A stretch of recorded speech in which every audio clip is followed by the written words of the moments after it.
সুবিনয়, মিষ্টুকে নিয়ে আমি একটা সমস্যায় পড়েছি। মিষ্টু, তোমারও দায়িত্ব। তুমি শুনছো না কেন? আমি তো সেটাই বুঝতে পারছি না। Will you please stop it? সারাদিন তো কয়েকটা জামা আর শাড়ি বিক্রি করা ছাড়া আর তো কোনো কাজ নেই। একটা মেয়েকে সামলাতে পারো না?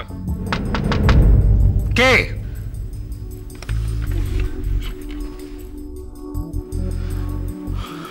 আমি। বিনু, তুই কি খুব ব্যস্ত? না, বলো। একটু কথা ছিল, জরুরি। একবার বাইরে আসতে পারবি?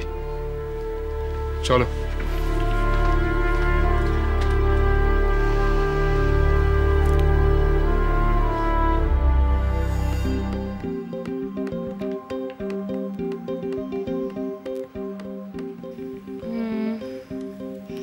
কি খাবি? এটা না এটা? আমি বলি কি, নতুন জায়গা তো, রিস্ক নিয়ে লাভ নেই। একটা কমন কিছু অর্ডার করি। এই দেখ এখানে। এই সব কিছু নিয়ে তোরা এত কনভেনশনাল কেন বলতো? তোরা মানে? What do you mean by that? Jhinuk, তোর এই কথায় কথায় জেনারেলাইজ করার স্বভাবটা নেওয়ার ছাড়। জানিস তো, যে যত উইক তত বেশি ডিফেন্সিভ হয়। তাই না?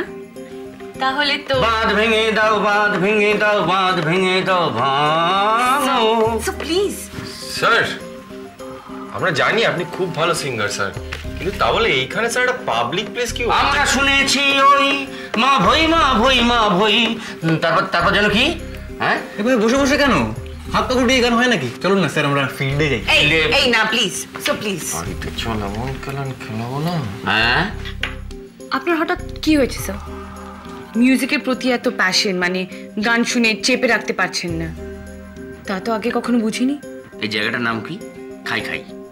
আশেপাশের লোকে কি করছে? গান্ডে পিন্ডে খাচ্ছে। আর তোমরা কি করছো? মেনু কার্ডটা হাতে নিয়ে দুজন মিলে ঝগড়া করে যাচ্ছ। এতক্ষণ ধরে এক টুকরো খাবার দাঁতে কাটতে পারলাম না। আপনি তাই জন্য গিয়ে উঠলেন?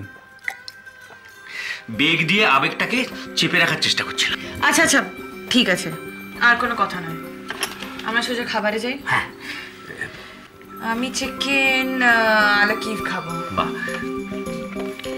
আমি পর্ক চপ আর চিকেন ফ্লোরেন্টাইন। Lebanese wrap? আরে লেবানিজ র‍্যাপটা কি? মানে র‍্যাপ তো মিউজিক, সেটাকে আপনারা... না না, অ্যাকচুয়ালি এটা একটা স্পেশাল ডিশ। র‍্যাপ মানে হচ্ছে যে, মানেটা যাই হোক, আপনি ওই বাবা এ যা যা বললো সব মানে এখানে সকলের জন্য দিয়ে দিন। না না স্যার, আমি শুধু এটা। আসুক না, আসুক, আমি তো আছি।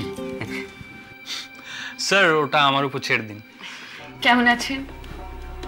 আলাপ করিয়ে দিই, ইনি আমাদের স্যার সংগ্রাম সিংহ, আর স্যার ইনি হলেন উত্তীয় দেব, এই রেস্তোরাঁর মালিক।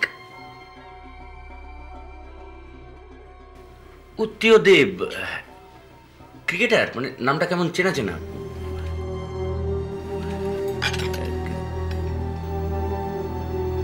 আমি আপনাদের খাবারটা পাঠিয়ে দিই। দাঁড়ান দাঁড়ান, আপনি তো ওই চন্দ্রশেখর দেবের কেউ হন কি? মানে উনি আমার ঠাকুরদা। বাবা, মানে আপনি ওনার বড় ছেলে? আমার বাবার নাম নিখিলেশ দেব। কি আশ্চর্য, আপনি হঠাৎ সোনার তরী ছেড়ে এই পাবলিক ভটভটি লঞ্চে? কি মুশকিল স্যার, এটা তো... না না, খাবারের দোকান খুলেছেন, খুলুন, মানে সেটার নাম ঠাকুরবাড়ির হেসেল হলে একটা মানে দাঁড়াতো, মানে ঠাকুরবাড়ির রান্নার নিয়ে একটা স্পেশাল। সরি স্যার, আমার গায়ে কোনো স্ট্যাম্প নেই। ইনফ্যাক্ট স্ট্যাম্প কারুর গায়ে থাকে না, সেটা মিডিয়ার তৈরি করা। আমার স্ট্যাম্পটা আমি মুছে ফেলেছি। আপনাদের এখানে মিউজিক হয় না? হয়তো। জানো, তোমার গান প্রথমে আমরা এখানেই শুনেছিলাম, এই সেই গোড়া, ওই গানের ওপারে। হ্যাঁ হ্যাঁ হ্যাঁ, আপনার গান আমার দারুণ লাগে। কই বাজাচ্ছেন না তো? প্রায়ই বাজাই, তবে একটু ভয়ে ভয়ে। আমার এক বোন আছে, সে আপনার গান শুনলেই বেজায় রেগে যায়। তুই একটা কাজ করতে পারিস তো, তুই এখানে এসে মাঝে মাঝে লাইভ পারফর্ম কর, তাহলে নিজেকে এস্টিমেটও করতে পারবি আর তোর কনফিডেন্সটাও বাড়বে। আপনি সত্যি গাইবেন? তাহলে তো খুব ভালো হয়। হ্যাঁ, গাইব।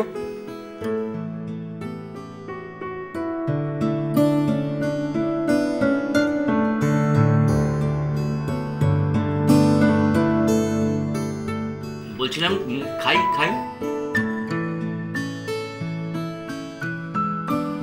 সরি সরি, আমি এক্ষুনি পাঠাবার ব্যবস্থা করছি। কানাইদা, কি হলো কানাইদা, শুনতে পাচ্ছ না? এত চেঁচাচ্ছিস কেন? মা, কানাইদা কোথায় গো? কখন অন্ধকার হয়েছে কানাইদার মনে নেই যে জামা কাপড়গুলো তুলতে হবে? কানাইদার কি একটা কাজ, হাজার কাজ। আর কানাইদার একটা কাজ যদি একদিন করেই থাকো, তাতে এত চেঁচাবার কি আছে? মা শোনো, আমি কানাইদার কাজ করেছি বলে চেঁচাচ্ছি না, হ্যাঁ? আমি কানাইদার কাণ্ডজ্ঞান দেখে চেঁচাচ্ছি।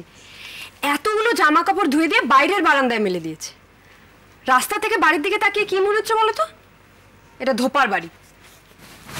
আজকে সকাল থেকে বৃষ্টি হচ্ছে পুপে। কানাইদা কতবার ছাদে উঠবে আর নামবে? ছাদে না পারলো ভেতরে বারান্দায় মেলে দিত। আর আমার একটা কথা বলো তো মা, একদিন যদি জামা কাপড় ধোয়া না হয় তাহলে কি হবে? মহাভারতটা অশুদ্ধ হয়ে যাবে? তোমার সঙ্গে তর্ক করে আমি পারবো না মা। ঠিক আছে, তর্ক করো না, মনে মনে অন্তত এটা স্বীকার করো যে কানাইদা যে কাজটা করেছে ঠিক করেনি। এতদিন এই বাড়িতে থেকে যদি কানাইদার এইটুকু রুচিবোধ না হয় তাহলে আমার কিচ্ছু বলার নেই। আর তুমি সেটাকে সাপোর্ট করো না মা। তোমার মাথার মধ্যে রুচি আর কালচারের ভূতটা এখন একটু বেশিই দাপাদাপি করছে। তোমার রুচিবোধের ঠেলায় তোমার শ্বশুরবাড়ির লোকজন পর্যন্ত তটস্থ হয়ে আছে। কে বলেছে তোমায়? প্রদীপ তোর মা ফোন করেছিলেন। উনি এটা বললেন?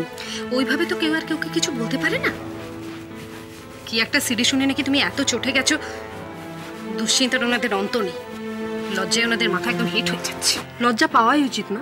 তুমি তো গানটা শোনোনি, তাই বুঝতে পারছো না।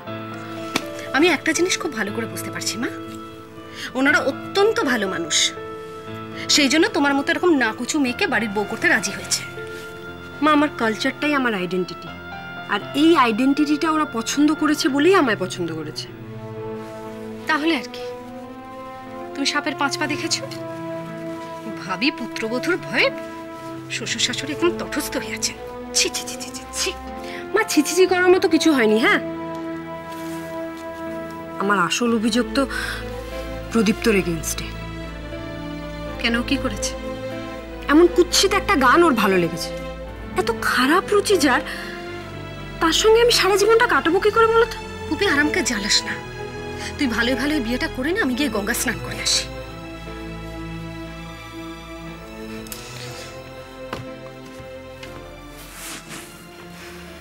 আবার প্রদীপ তোকে মেল করছো? বিদেশ বিভুঁইয়ে ছেলেটা পড়ে আছে, তাকে সারাদিন না জ্বালালেই নয়। এত যে বড় বড় কথা বলো, অন্যের পছন্দ অপছন্দের নাক গলানোটা কোন ধরনের কালচার? নাক তো গলাচ্ছে না, কিন্তু ধরো একদিন আমার ঘুম ভাঙলো এমন একটা গান শুনে, কেউ ধরো সিডিতে ওটা বাজাচ্ছিল, তখন তো আমার দক্ষযোগ্য করতে ইচ্ছে করবে। সেটা তো আবার আমার ব্যক্তিগত পছন্দ অপছন্দের ব্যাপার, তাই না? পুপি, এটা নিয়ে তুমি প্রদীপ্তকে একটা কথাও বলবে না। প্রদীপ্তকে কিছু বলবো না, কানাইদাকে কিছু বলবো না, ভালো? পুপি, আমাকে শান্তি দে, না হলে এবার দেখবি আমারও যেদিকে দু চোখ যায় আমি কোথাও চলে যাব।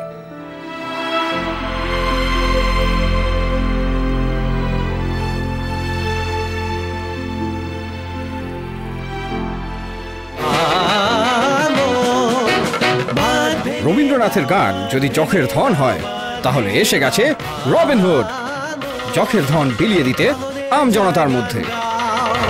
ভাঙনের জয় গান গাও, জীর্ণ পুরাতন যাক ভেসে যাক, যাক ভেসে যাক, যাক ভেসে যাক।